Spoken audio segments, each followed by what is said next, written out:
Kasi sinadya ko talaga ito para mahawakan ko mamuno. Kasi kung ganito lang yung kahoy, gagawin to, hindi ko mahawakan. Kaya nagkuha na ako ng PVC, ginawa ko para mahawakan ko maigi. Tapos pa tinali mo? Tinali ko ng guma. Yung nahawakan ko maigi ito kasi pag may na yung hawak ko na minsan hindi ko mahawakan pag dumudulas. Kaya iniipit ko na sa kilikili ko. Yung hindi na masasarado, ganito na nasa talaga. Hindi na kaya. Kasi binatak na yung binatak na po ng balat ko eh. Yung mga balat ko, tinanggal po to. Plastic na lang po yung naiwan, nilagay dito.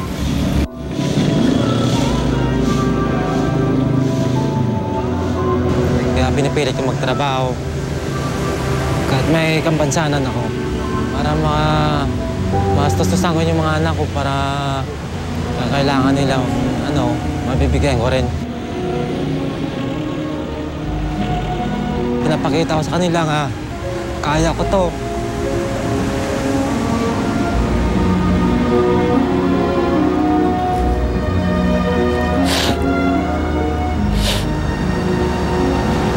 Masakit sa akin na nawala na akong asawa, pinalis ko na. Kinakaya ko para sa mga anak ko na lang. Para may pagkain kami araw-araw.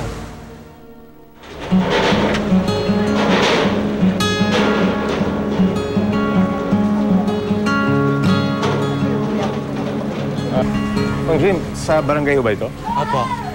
So ito, dito nilalagay yung mga basura. Dito ko po nilalagay. Mga iniipon mong dahon, plastic, dito lahat. Dito po. Tapos, saan mo dinadala? Sa truck po, tinatapon namin sa truck.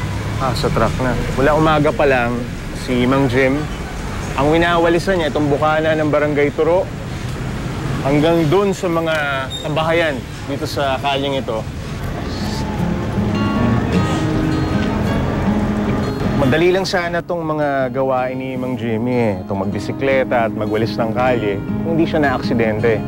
Ngayon, ang nagpapahirap ng kanyang mga gawain, yung pagka talaga nabibilad siya sa araw, masyadong mahapdi sa balat. Tinuruan niya na yung sarili niya na magbisikleta at magwalis kasi wala naman silang ibang pagpipilian.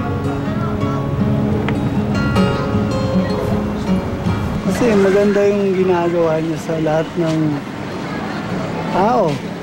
Sa pagtulong, lalo na. Sa kalinisan? Oo, sa kalinisan.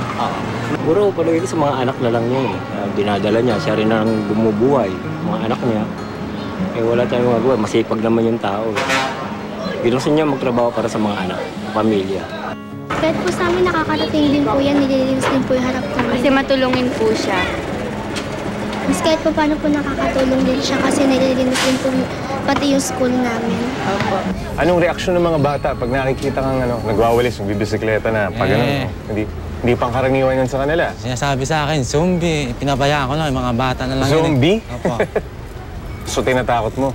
Hindi, pinababayaan ko na lang po. Natatawa ka na lang? Tuloy-tuloy na lang ako magwalis, pinababayaan ko sila.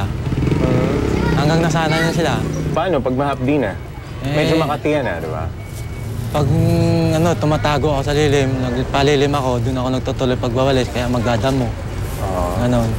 Wala akong pinapahe dyan kung ano? Wala po.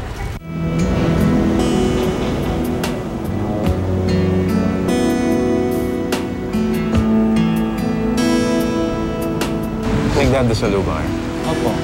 Ano ang pinagdadasalo mo lagi? Sana, tutulungan ako sa trabaho ko, matagal ko. Makita ko yung mga anak mo. Malaki na.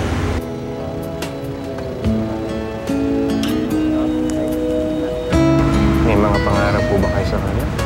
Meron po sa mga anak ko. Anong pangarap mo? Tapos mag-aaral. Mahirap po ba marating yung mga pangarap mo?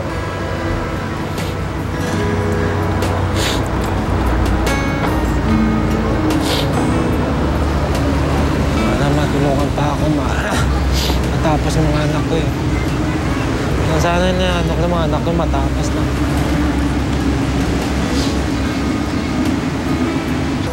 Pagtapos mag-aaral para hindi sila maghirapan.